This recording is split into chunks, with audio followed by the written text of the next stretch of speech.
मिठाग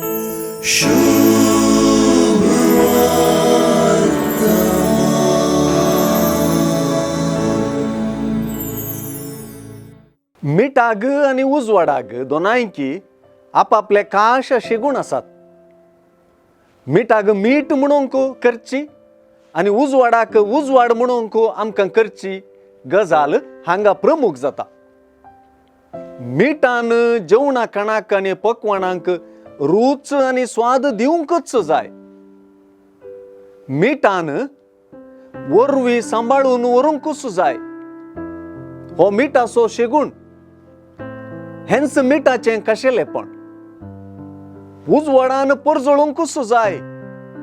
तो कळचेपणां दवरचो विशयच न्हय. दिवो सोमेस्तांक उजवाड दिवपीच जावंक जाय. खंयच्याय कारणांक लागून मिठान आनी दिव्यान तांचो शेगून सोडूंक जायना.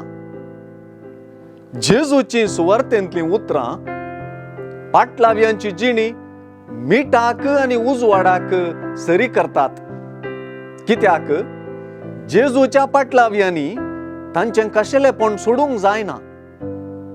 कशें मीठ आनी उजवाड हांचे थंय तांच्या शेगुणाक लागून आमी विशेशताय, विंगडपण वा मेकळेपण देखतांव, तेच परी क्रिस्तांवांचे जिणयेंती तांच्या जिविताचे चालीक लागून विंगडपण, विशेषताय आनी मेकळेपण झळकता. हाचे शिवाय क्रिस्तांव जिवितच ना. क्रिस्ता पाटलाव्यांक ही विशेषताय दिवची गजालच 8 बागींची जिणी.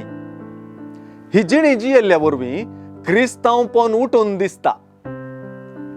क्रिस्तांवांक 8 बागींची जिणी हेरांतावन विंगड करता, मेकळीं करता. लोक असली जिणी पळयल्लो देवाक महिमा दिवंक पावता. 8 बागींची जिणी जियेल्ली विशेष रितीन क्रिस्ताक साक्ष दिवची जिणी जिवंक पावतात. असलींच उतरां वापरन पेद्रूच्या पयल्या पत्रांत पेद्रून क्रिस्तांवां लागीं अशें प्रार्थना केलां. परगांवी आनी यात्रीक मनीस तुमी देखून आत्म्याचेर झूज म्हणटल्या कुडीच्या वडण्यांतावन अलग रावा. हेर जातींच्या मदें तुमची जिणी आक्षेपाविणें जावं. अशें तुमकां ती आतां खोटी म्हूण लेकून तुमचे विरोध उलयतीत जाल्यार सोमी येतलो त्या दिसा ती तुमच्यो बऱ्यो करण्यो पळोवन देवाक महिमा दिवंक पावतली.